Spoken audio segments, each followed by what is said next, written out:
પાણી વગર છે ને બધું ગુલાબ લૂસ પડી ગયું એકદમ. તો જય માતાજી, જય દ્વારકાધીશ ગાઈસ. તો સ્વાગત છે ફરીથી તમારું મારા એક નવા વ્લોગમાં. અને અત્યારનો વ્લોગ મેં સ્ટાર્ટ કર્યો ડાયરેક્ટ ખેતરમાંથી. અને આજે છે ને હું બહુ ખુશ છું, કારણ કે મારા 1600 સબસ્ક્રાઈબર પૂરા થઈ ગયા અને ઇન્સ્ટાગ્રામમાં 1 મિલિયન રીચ પણ ટચ કરી લીધી. કારણ કે જ્યારે હું છે ને દ્વારકા જતો ને ત્યારે મારે 1 મિલિયન રીચ હતી ઇન્સ્ટાગ્રામમાં. પછી તો હાવ ડાઉન થઈ 50,000 લગીને જતી રહેતી. પછી તમારા સપોર્ટથી આજે પાસે 1 મિલિયન રીચ ટચ કરી ગઈ. હવે મારી રીચ છે ને નીચે આવવા દેવાની ઈચ્છા નહીં, કારણ કે હું રેગ્યુલર હવે વ્લોગ અપલોડ કરીશ અને રીલ્સ પર અપલોડ કરીશ.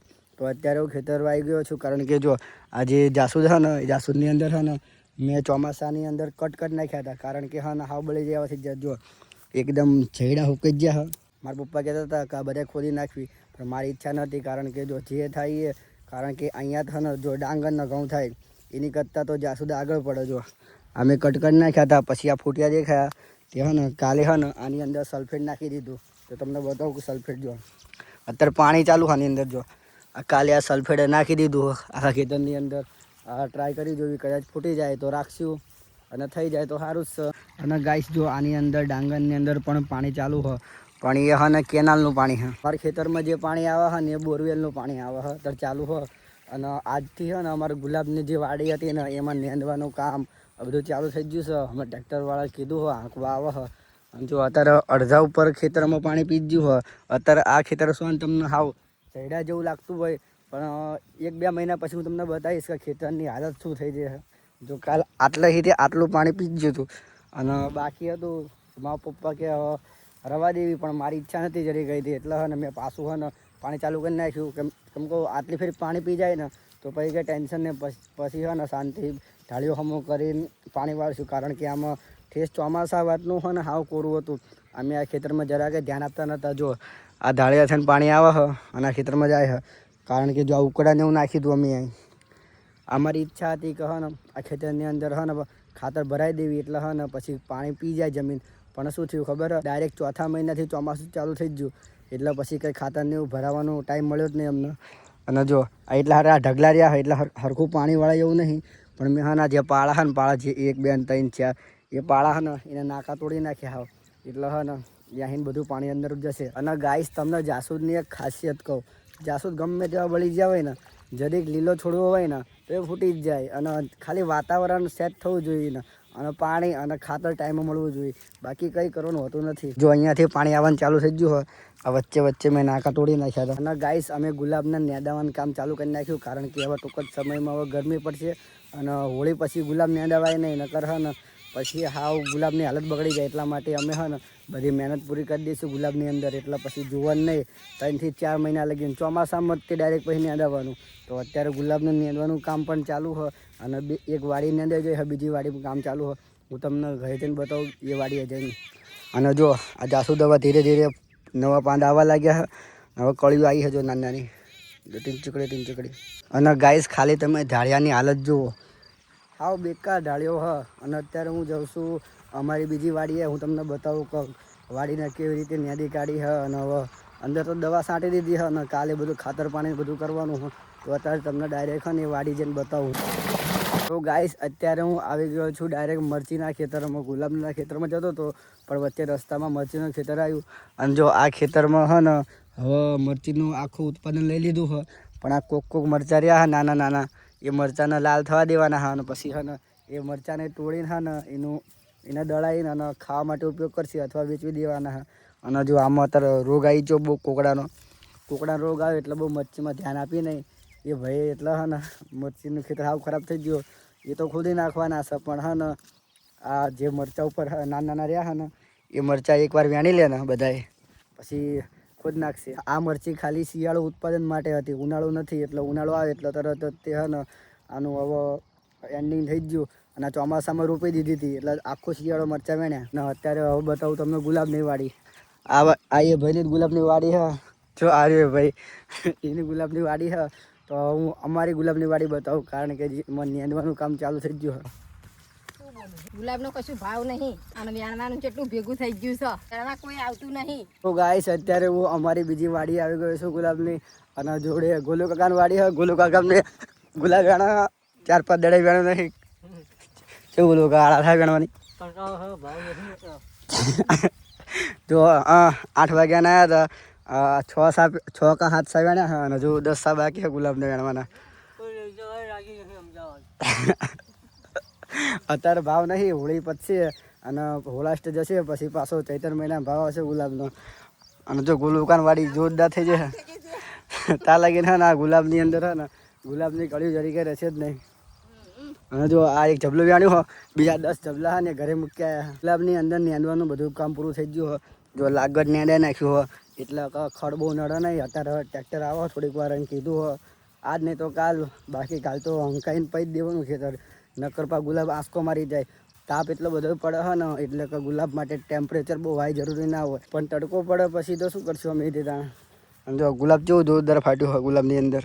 અને હજુ કાલ નેંદ્યું હોય ને તો જુઓ આ ફૂટિયા ખડના આવી જાય બહાર. આમ ખાલી નીચે બેહીને જોવો, આમ જોરદાર લાગે નીચે બેહીને જોયું તો તે. અને ગુલાબની વાડીની અંદર વિડીયો બનાવો હોય તો જાગીને તરત સવારમાં આવવું પડે. એ જોરદાર ઝાંકળવાળો વિડીયો બનાવો.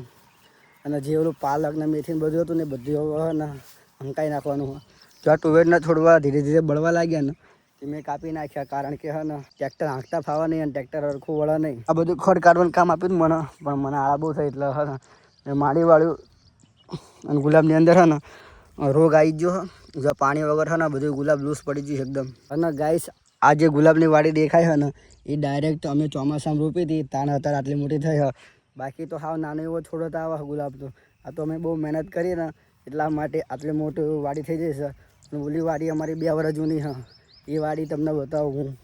એની અંદર તો નેદવાનું ચાલુ હોય, માણસો કર્યા છે. અને ગાઈસ આ ખેતરની અંદર કાલ મેં પાણી વાળ્યું હતું, પણ પવન બહુ સરસ. જો ઘઉં ધીરે ધીરે આડા પડવા માંડ્યા. ખાલી એક ઘઉંની ડાળખી આડી પડે એટલે રાગે જો આવી રીતે હે ને બધા વારા ફરતી બધા ઘઉંના ડાળખા આડા પડી જાય. પાણી વાળવામાં મજા નહીં, બટ પાણી વાળ્યા વગર ચાલે નહીં, નગર ઘઉંનો દાણો હરખો ભરાય જ નહીં. તો ગાઈસ અત્યારે અમારા ખેતરની અંદર નાનું ટ્રેક્ટર આવી ગયું છે ગુલાબની અંદર ખેડવા માટે. અને અત્યારે દાંટાડા વડે હું જે ખડ નેદવામાં કાઢ્યું હતું ને એ ખડ બધું બહાર કાઢતો હતો. તો અત્યારે જો ઓલી બાજુ હોય ને ટ્રેક્ટર વડે હોય ને ખેડવાનું ચાલુ હોય.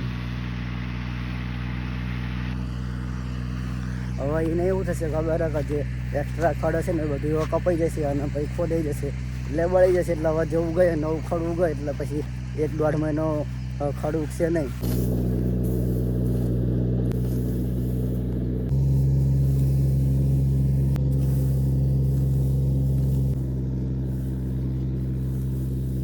જો તમને બતાવું કે ટ્રેક્ટરના ખેડ્યા પછી શું થાય. જો હા ને લોટરી મારવાનું ચાલુ હોય. જો આની લોટરી મંગાવી, કારણ કે હે ને જો અમારા ગુલાબના જે છોડવા છે ને એ ભેગા થઈ ગયા બે કા બીજી હામું. એટલા માટે જે છોડવાનું જો આવી રીતે હે ને ડાળા ભાગી જાય બહાર, એટલા માટે નાની લોટરીનો ઉપયોગ કર્યો, મોટી નહીં રાખી.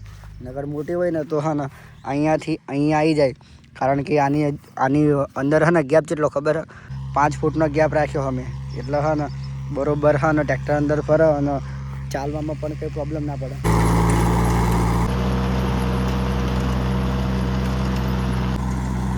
તો ગાઈસ અત્યારે જો એ ભાઈ ટ્રેક્ટર લઈને અંદર ખેડે અને હા ને હું જાઉં છું તાર ઘરે, કારણ કે હું સવારનો નાયો નહીં તો નહીં લઉં, પછી ચીકુ પાડવાની ઈચ્છા.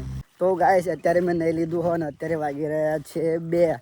અને જો તમને બતાવું કે જો આજે અમારી બીજી વાડી છે ને ગુલાબની, એની અંદર આજથી નેદવાનું ચાલુ થઈ ગયું, કારણ કે જો જેટલું બધું ખડ થઈ ગયું હોય અને નેદી કાઢવાનું આની અંદર હતી. આજે માણસો આવ્યા હતા, કંઈને જેટલું નેદું તમને બતાવું. આ ચીકુ પાડવા પણ હા ટાઈમ જ ન મળતો ને નવરાશ જ નહીં સાહેબ. જો આવી રીતે હા ને નેદવાનું ચાલુ થઈ ગયું હોય. આ 1 2 3 4 5 અને 6 એટલે કે આ ટોટલ 6 સાનેરી નાખ્યા. હવે આ 6 પણ શું થાય ખબર હ, જમીન બહુ હૂકી પડે હ અને પ્લસ જો ધારો બહુ અતિશય હ. હવે આ નેદા વગર તો હાલે એવું નથી. અમારા ઘરે બ્રશ કટર છે પણ એ ખરાબ થઈ ગયો હોય. હું તમને બ્રશ કટરે બતાવીશ કે બ્રશ કટર કેવી રીતે કામ કરે. અત્યારે તો નહીં, અત્યારે તો નેદા વગર ચાલે નહીં. એ લોકો કહીને ગયા કે હમણાં હા ને 2 વાગે, પણ તો 2 વાગી ગયા પણ આવ્યા નથી. તો 3 વાગે એટલે એમને ફોન કરું, એ આવે તો લેવા જવાનું મારી એમને. અને આજે 1-2 સા પાડાઈએ. અને હજુ હોય ને આ વાડીની અંદર વારો નહીં ચડ્યો.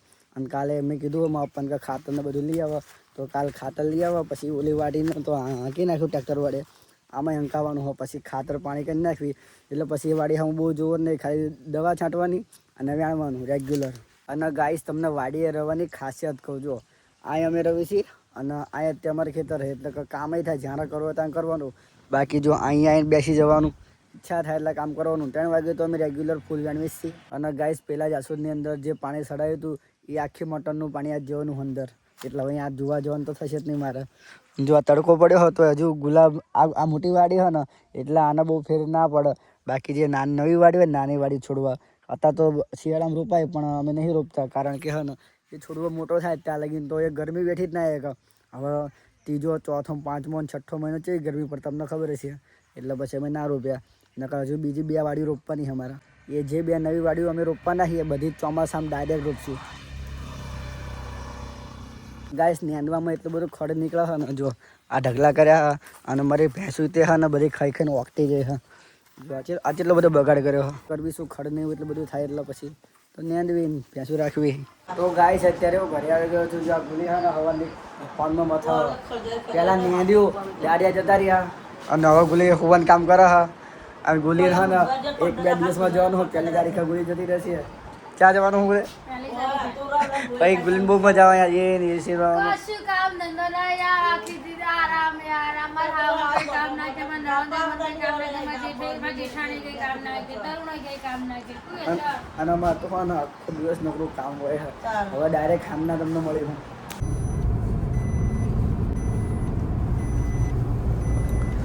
તો ગાઈસ અત્યારે અમે નીકળી ગયા છીએ અમદાવાદ જવા માટે. હું અંદર સકાકા બંને અને અમે જઈએ છીએ ડાયરેક્ટ અમદાવાદ. રોડ ધાગા એક્સપ્રેસ હાઈવેથી જવી આ રોડ અને અમદાવાદ. તો અમદાવાદથી ડાયરેક્ટ ધોલેરાને જોડે છે. તો અત્યારે અમારે જવાનું છે સિવિલ હોસ્પિટલમાં. સુરાકાકા અહીંયા હું દશાકાકા રોકાવાના છીએ જ્યાં. તો અમે અત્યારે 5 વાગ્યા છે તો અમે હા ને 6 વાગ્યા હોરા પહોંચી જઈશું. કલાક થશે કદાચ. જો ટ્રાફિક ને બધું અમદાવાદમાં છે તો અહીંયાથી અમદાવાદ તો દેખાય છે બહુ આગું નહીં રહ્યું. તો હવે ડાયરેક્ટ તમને મળીશું સિવિલ હોસ્પિટલમાં જઈને.